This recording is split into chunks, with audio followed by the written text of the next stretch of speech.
All right, so UFC 217. Now, again, I didn't watch the fight card yet, but I plan to very soon. I was unexpectedly unable to watch it last minute, but I was like really anticipating it on the lead up to the fight, and just want to speak about the top 5 fights on the main card, and just my thoughts for anybody who's interested. The card was here in New York, Madison Square Garden, on November 4th, 2017. It had 3 title defenses, and it's the first time in UFC history that all... Spoiler alert, by the way, if you guys haven't seen it. Fast forward now. But it's the first time in UFC history that all 3 belts changed hands. The champions lost across the board.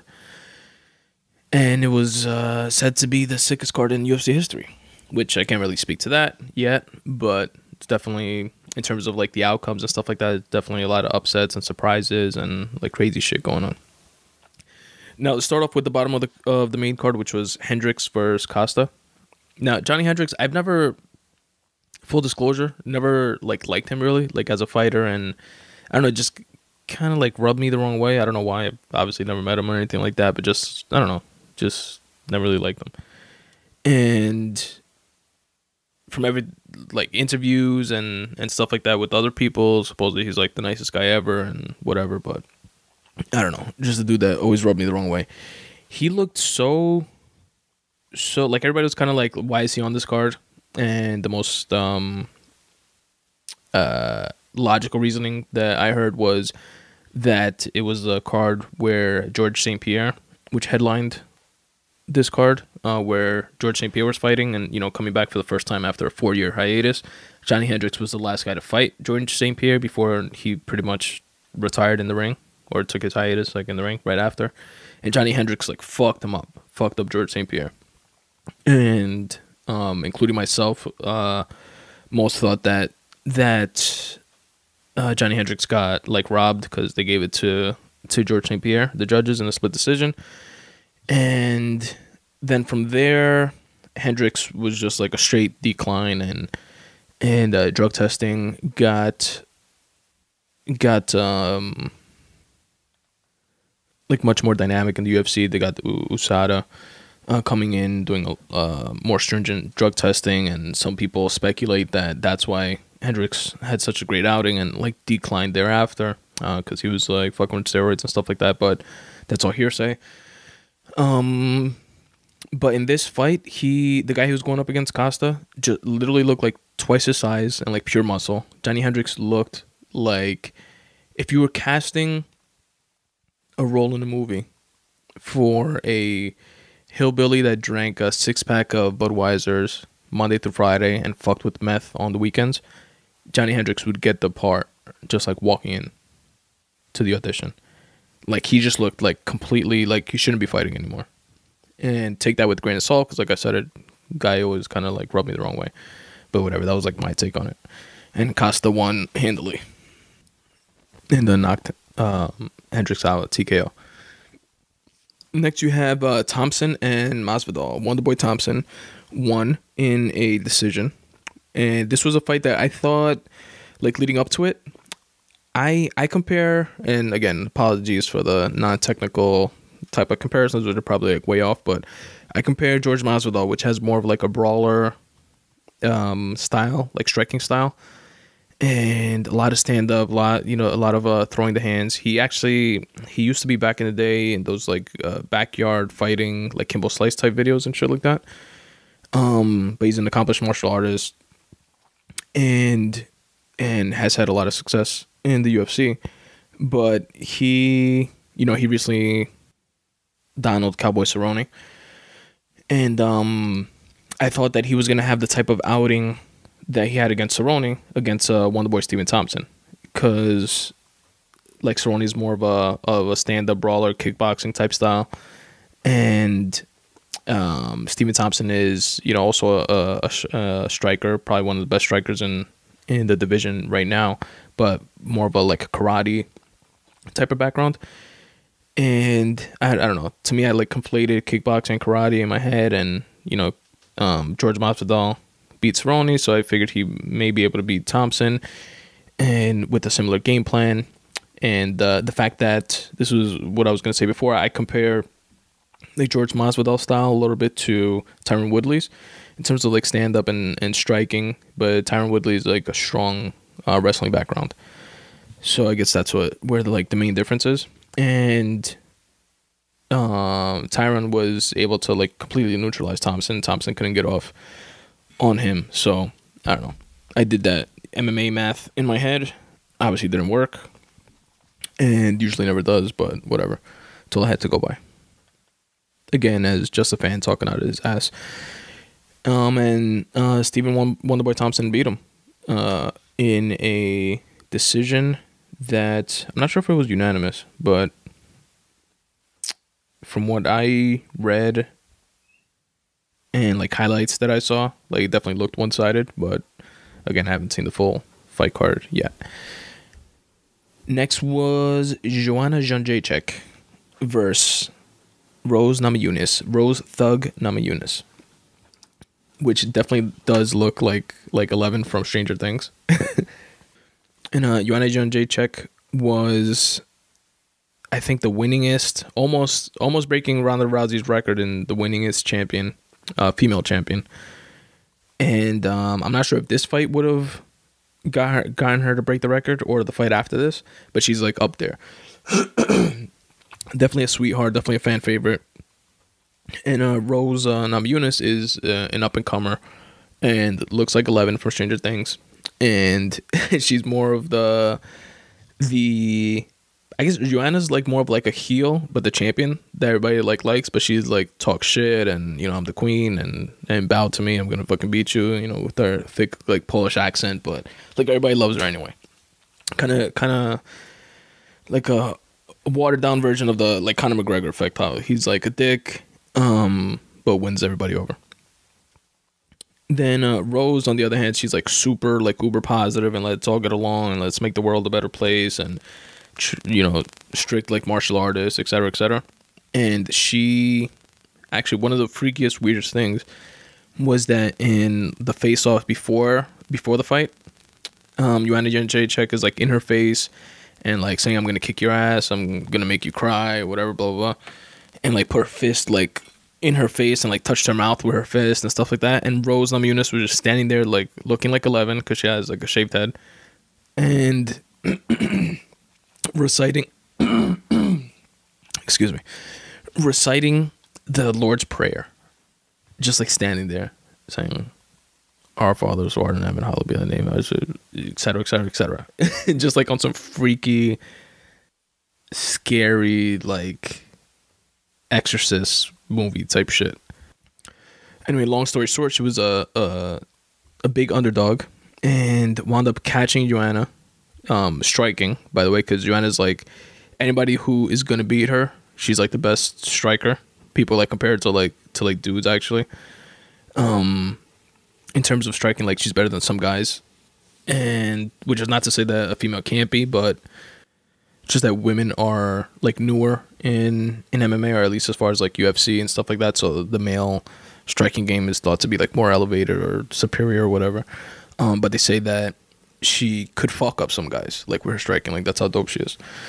And so it's always thought that if somebody's gonna beat her, it has to be like taking her down, submitting her, etc. Rose Namajunas beat her at her own game, caught her with like a left hook, knocked her down, just jumped on top of her, ground and pound, and it got stopped. And like the controversy is that Joanna was supposedly tapping to the strikes, which would be like, holy shit, like nobody like taps to strikes. Joanna was saying that she didn't tap, she was just like trying to stand up from it, but the refs, like, I think, stopped it anyway, just based off like the strikes and her being out of it, not specifically the tapping. But that's like been the whole side story or whatever, like if she really tapped or if she didn't, etc. But that was like a sick upset on the Joanna side. Next co-main event was Cody Garbrandt and TJ Dillashaw. They have a rivalry that I've spoken about in the past. They were both in the same camp.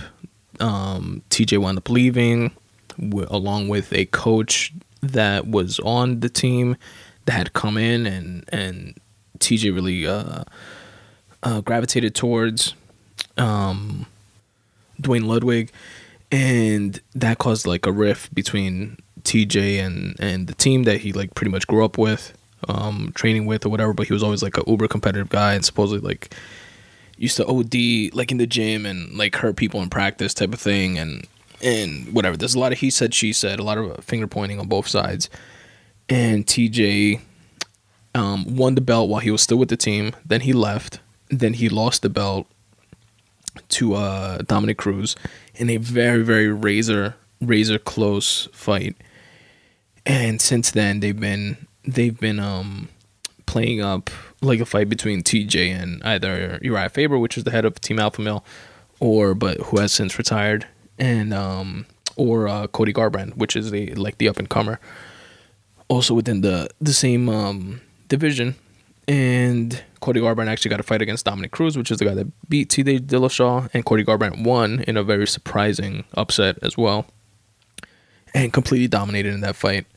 And then the TJ Cody fight was slated, and Cody fucked up his back and needed surgery or something like that, so they had to postpone it until now, and it finally happened. And this was a fight again that was very, very closely matched, and it was thought to be like one of the fights that was going to go to decision again, and that didn't happen. TJ caught Cody standing up. Again, TJ's a very like fluid striker, has like awesome movement. Cody as well, and he's known for his power within that division. So if a knockout happened, it was thought that it was going to be on the Cody side, similar to Joanna Jędrzejczyk's fight, that was going to be on her side, but it was the other way around. And TJ was thought to his road to victory was going to be via his wrestling, because he has a strong wrestling background, and it didn't happen that way. Cody got caught, and I think with the left hook also. I don't remember exactly, but definitely got caught, and he beat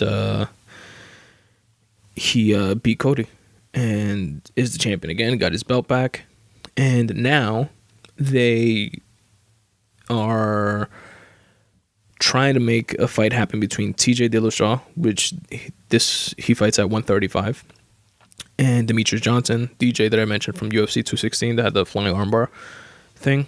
They've been trying to get that fight to happen, like at either a catch weight or TJ, I believe, is said that he can go down to 125 and make that weight. As well he should, because Demetrius is like the reigning champ at 125, and why should he have to like chase anybody? But to make this super fight happen, they were like trying to make it happen before, and Demetrius Johnson declined because he wanted to first like win the record of most title defenses, as he did against Ray Borg. So now that TJ got his belt back at 135 and Demetrius Johnson handily beat Ray Borg and broke his record, they're saying that there's no reason why that fight couldn't happen, and that would be fucking absolutely sick, because they're both like at the top of their game, and that would definitely be a monster fight. As would definitely seeing Cody Garbrandt Dillashaw rematch, but I know Dillashaw doesn't want to give Cody a rematch, because after he lost his belt to Dominic Cruz, he had to pretty much fight like 2 or 3 people to get back to a title shot, and it was like a razor thin, like people were surprised that he lost. It was like a 49-51 type of matchup, so it could have gone both ways, but he still had to wait like a year and a half to get another title defense. So he's like, fuck that, and if I had to wait a year and a half, let this motherfucker wait a year and a half and fight, earn his way back to like fighting me again. So TJ doesn't want it apparently, and but it's like one of those type of like matchups and storylines that would warrant like a trilogy, between the two. And last but not least, the main event, George St-Pierre versus Michael Bisping. Michael Bisping was the champion who won the championship in an unexpected, very unexpected knockout of Luke Rockhold. I think maybe 2 or 3 fights ago already. He took the fight in 14 days notice or something like that, and Luke Rockhold was supposed to beat him handily. That didn't happen. He underestimated Michael Bisping, who knocked him out, I think in the first or second round, won the title. Then Bisping defended, I think, twice, if I'm not mistaken. And now he's fighting against George St-Pierre, who's just coming back for the first time in 4 years to a weight class that he hadn't fought in before. It was a weight class above his normal weight class when he went away from the UFC, which he supposedly went away from because of drugs and stuff like that or steroids that he was saying was rampant within the sport, but the sport wasn't doing anything about, etc., etc. And George St-Pierre was always a legend of the sport, one of the winningest fighters ever, and I think he lost twice, and he avenged both those losses in strong, comeback fashion. And but there was a lot of, he's been away for 4 years, 4 or 5, I think 4, and fighting at a weight class above where he was used to fighting, and so there was a lot of curiosity behind his return, and he wound up winning in a submission in round 3. To Michael Bisping's credit, he didn't tap. It was a rear naked choke. George choked him to sleep. Michael Bisping's awesome though. He's cool to listen to in terms of interviews and stuff like that. He was one of the most, I would say, before Conor McGregor came around and elevated the shit talking aspect to MMA. Michael Bisping and Chael Sonnen were 2 of the premier shit talkers and self promoters in the fight game. So it's always fun to listen to him, but he's also a humble dude in defeat and stuff like that. And he was like, yeah, I didn't tap, but that's less of a nod to me and more of a nod to how good George St-Pierre's rear naked choke was, because he just didn't give me a chance to tap. I just he squoze so tight that I put me to sleep. So he was trying to say, he was not trying to be brave or anything like that. He just literally didn't have a chance to tap. That's how quick and strong the rear naked choke was by George St-Pierre. And I saw the highlights of it, and I'm definitely looking forward to seeing that full fight. But it's definitely sick to see him come back. GSP is one of the greats. Canada's athlete of the year, while he was in his prime in the UFC. They say he's gonna go back down to 170, which would be a sick fight between him and Tyron Woodley, the current 170-pound champion that I mentioned before. And the path that they're speculating that GSP is going to go on is go down to 170, fight Tyron Woodley. If he becomes that 2-weight division champ, if he beats Tyron Woodley, or even if he doesn't, the goal is after Tyron to fight against Conor McGregor, which would be, that'll just explode the internet. That would be sick. And a lot of people speculate with Conor in terms of who's he gonna come back for. He just made $100 million in boxing and stuff like that. They have to, they're gonna offer him $10 million to fight, let's say Tony Ferguson or something like that. It's not really gonna it's not gonna be palatable really, financially wise and risk wise. But a fight against George St-Pierre, I think, just that legend status of GSP. And the fact that he's not a washed up GSP we see a lot of Anderson Silva's and Lyoto Machida's and stuff like that come back, which were legends, and still are legends, but that come back and they're a shell of their former selves.